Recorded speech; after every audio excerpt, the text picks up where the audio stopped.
नमस्कार बच्चों, हम पढ़ रहे हैं selecting a house for the family. आवास, परिवार के लिए आवास का चयन। इससे पूर्व मैं आपको बता चुकी हूँ कि परिवार के लिए आवास के चयन में किन बातों का ध्यान रखना चाहिए और मुख्यतः हमें किस किस तरीके से हमें मकान मिल सकता है। तो उसके अंदर मैंने सबसे पहले आपको बताया था कि जो मकान हम खरीदते हैं, 3 तरीके का मकान होता है। एक तो स्वनिर्मित मकान, दूसरा होता है किराए का मकान और तीसरा है बना बनाया मकान खरीदना। तो अब मैं आपको दूसरे नंबर का बता रही हूँ, रेंटेड हाउस। ये रेंटेड हाउस होता क्या है? रेंटेड हाउस जो है, इसकी 3 कैटेगरीज हैं, ठीक है। रेंटेड हाउस, जब भी हम किराए पे मकान खरीदने के लिए जाते हैं तो हमें 3 प्रकार के घर जो हैं वो देखने के लिए मिलते हैं। जैसे पहला है हाउसेस ओन्ड बाय गवर्नमेंट और एन ऑटोनोमस बॉडी। कहने का मतलब है सरकार अथवा किसी स्वायत्त संस्था के स्वामित्व के मकान। ये ऐसे मकान होते हैं जिनमें केंद्रीय अथवा प्रादेशिक सरकार द्वारा बनाए होते हैं। इनमें जो भी संबंधित विभाग का जो भी कर्मचारी होता है, श्रेणी के अनुसार उनको ये मकान जो होते हैं वो मिल जाते हैं। जैसे क्या बोलते हैं, भेल, मतलब एक स्वायत्त संस्था है, जैसे भोपाल में है हैवी इलेक्ट्रिकल, या भिलाई में है Steel Authority of India SAIL. ये बहुत बड़ी बड़ी कंपनीज़ हैं जिनके आवास वहीं के जो उनकी कंपनी है या उनका जो भी प्रोजेक्ट लगा हुआ है वहीं आसपास में उनके मकान होते हैं और वो उनको रेंट पे मिलते हैं। इसके अलावा आपने देखा होगा कि विश्वविद्यालय या कॉलेजेस, इस तरह के जो भी मकान होते हैं, जैसे कलेक्टर को मकान मिलता है, इस तरह के जो भी सरकारी होते हैं वो मकान के ऊपर जब मकान में रहना शुरू करते हैं तो उसको कहते हैं। दूसरा आता है house owned by private companies. Private companies जो होती हैं, जितनी भी प्राइवेट कंपनी होती हैं, स्वयं जो पोषित कंपनियां होती हैं, निजी कंपनियां जो होती हैं, वो अपने कर्मचारियों को रहने के लिए क्वार्टर्स देती हैं श्रेणी वाइज। सब अफसर अगर बड़ा होगा तो उसका मकान बड़ा होगा, उससे कम रैंक का व्यक्ति होगा तो उसका मकान छोटा होगा। इस तरीके से व्यक्तियों को वो मकान देते हैं और मकान में उनकी रैंकिंग के अनुसार ही सुविधाएं दी जाती हैं। थर्ड नंबर का है हाउस ओन्ड बाय इंडिविजुअल।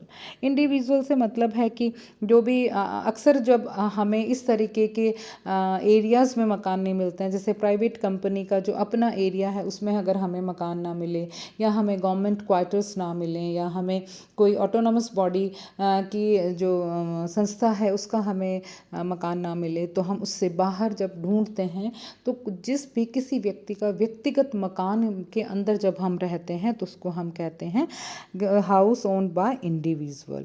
और ये अधिकांशतः जो होता है मध्यम वर्गीय जो लोग होते हैं वो इस तरीके से मकान बनाते हैं कि एक हिस्से में वो रह सकें और एक हिस्से में वो किराए पे उस मकान को उठा सकें। अब दूसरी चीज़ इसके अंदर आती है एडवांटेजेस ऑफ रेंटेड हाउस, कि जो किराए का मकान है उसके लाभ कौन कौन से हैं। तो सबसे पहला लाभ ये है लेस इंटेशनल एक्सपेंसेस। आरंभिक व्यय जो होता है वो कम होता है, इतना ज़्यादा नहीं होता। बड़े से बड़े मेट्रोपॉलिटन सिटीज़ के अंदर भी आप जाते हो तो वहाँ पगड़ी देनी होती है। तो पगड़ी का मतलब होता है कि 6 महीने का एडवांस्ड किराया देना। तो वो भी इतना भारी नहीं पड़ता, क्योंकि अगर हम मकान बना हुआ खरीदते हैं या हम कोई साइट खरीदते हैं उसमें जो लाखों करोड़ों रुपए लगता है, किराए का मकान लेने में इतना ज़्यादा पैसा जो होता है वो खर्च नहीं होता है। और आर्थिक दृष्टि से भी वो संपन्न लोग ही होते हैं जो किराए पे रहते हैं, और नहीं तो इसमें हर आय वर्ग का जो व्यक्ति है वो किराए पे रहता है और उसके आय के अनुसार भारत देश के अंदर किराए के मकान उपलब्ध हैं। दूसरा, सेविंग ऑफ कैपिटल, पूंजी की सेविंग करना या पूंजी की बचत। व्यवसायी वर्ग के लोग जो होते हैं वो मतलब अपनी पूंजी को मकान निर्माण में लगाना या आर्थिक दृष्टि से उचित नहीं समझते हैं। वो तो ये समझते हैं कि पूंजी को व्यवसाय में या अपने बिजनेस में ही लगाना, इन्वेस्ट करना चाहिए, जिससे कि वो ज़्यादा से ज़्यादा आए। लेकिन कुछ लोग सिर्फ प्रॉपर्टीज़ में ही पैसा लगाते हैं, जो कि मकान खरीदना बेचना के उसमें होता है। तो ऐसे में जब हमें बचत की आवश्यकता होती है, जब इस तरह का होता है, तो हम अपनी आय के अकॉर्डिंग किराए का मकान लेके हम पूंजी की बचत कर सकते हैं। उसके बाद नेक्स्ट है अधिक गतिशीलता, मोर मोबिलिटी।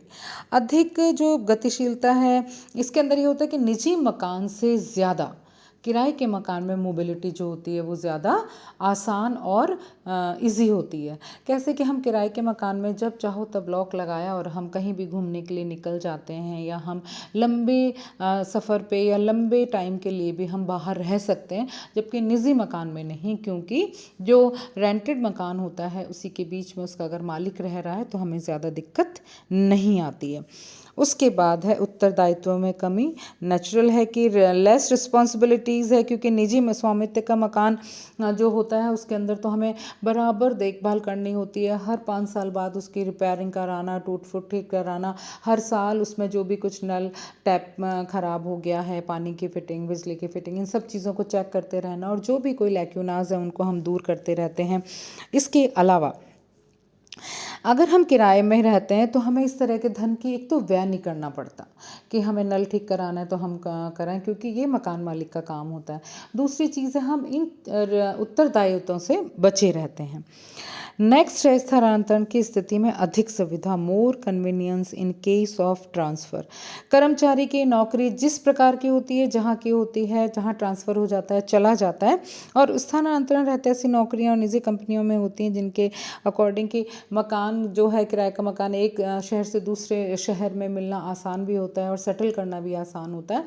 तो अगर किराए पे रहते हैं तो ट्रांसफ़र जैसी स्थितियों में भी हमें किसी तरह की समस्या नहीं आती है। जहाँ रेंटेड हाउस के इतने फ़ायदे हैं, वहीं रेंटेड हाउस की बहुत सारी हानियाँ भी हैं। जैसे the inconvenience of housing hunting, हमें बड़ी मुश्किल होती है, बहुत किराए का एक अच्छा मकान ढूंढने में बहुत ज़्यादा असुविधा होती है। हमें उस समय समझ नहीं आता है कि हम कहाँ और किस एरिया में मकान लें, नया नया शहर सब कुछ, उस वक्त ऐसा लगता है कि अपना मकान होना चाहिए। दूसरा है आर्थिक हानि, फाइनेंशियली लॉस। इसके अंदर फाइनेंशियली लॉस तो है ही, हर महीने हम दूसरों को किराया दे रहे होते हैं और वो मकान किराया देने के बावजूद भी अपना नहीं होता। ऐसे में किराएकर परिवार ये महसूस करता है कि अगर यही राशि निजी मकान के क्रय करने में लगाई होती तो मकान हमारा होता। और वर्तमान समय में तो ऋण की इतनी ज़्यादा सुविधाएं हैं कि किसी भी बैंक से ऋण लेके अगर हम मकान ले लेते हैं तो मकान की एनुअल प्रीमियम भी उतना ही आएगा, लगभग जितना कि हम किराया देते हैं। उसके बाद है सुविधाओं की कमी, लैक ऑफ फैसिलिटीज़। किराए के मकान में गृहिणी अथवा जो परिवार होता है वो अपेक्षित सुविधाओं जो सुविधाएं होती हैं उसके वो अपेक्षित रहता है। जो सुविधाएं वो जैसी सुविधा और जिस तरह की सुविधा चाहता है वो मिलती नहीं है, मनचाही सुविधाएं नहीं मिलती हैं। इस वजह से सुविधाओं की कमी रहती है। मसलन कि किराए के मकान में प्रकाश की व्यवस्था पूर्ण कई बार नहीं होती है। कई बार हम अगर पूर्व मुखी चाहते हैं मकान तो वो हमें नहीं मिलता है, ऐसे में धूप सीधी नहीं आती है। तो ऐसी छोटी छोटी बहुत सारी समस्याएं हैं जो कि होती हैं और सुविधाओं की कमी होती है। दूसरा लास्ट है इसके अंदर आसपास के वातावरण पर नियंत्रण का अभाव, lack of control over external surroundings. आसपास का जो भी वातावरण होता है हमें उसी में रहने के लिए मजबूर होना पड़ता है। हमारे हाथ में वो नहीं होता कि हम उसको नियंत्रित कर सकें। वहाँ पे हम किसी भी तरह की वो नहीं कर सकते। अगर हमारा कार्यस्थल दूर है तो वो एडजस्टमेंट हमारा नहीं हो सकता। कोई विकल्प नहीं होने की वजह से जैसी भी परिस्थितियाँ हों हमें वहाँ पे रहना ही पड़ता है, हमें वहाँ निर्वाहन करना ही पड़ता है, चाहे आसपास का पड़ोस अच्छा ना हो, चाहे आसपास का वातावरण अच्छा ना हो। तो बच्चों, हमने देखा कि परिवार के लिए जब आवास का चयन करते हैं तो हमें कितनी सारी दिक्कतों का और कितने सारे फ़ायदों का सामना करना पड़ता है। लास्ट हम पढ़ेंगे कि बना हुआ खरीदा हुआ मकान, यानी कि कोई दूसरा व्यक्ति हमें मकान बना के बेच दे।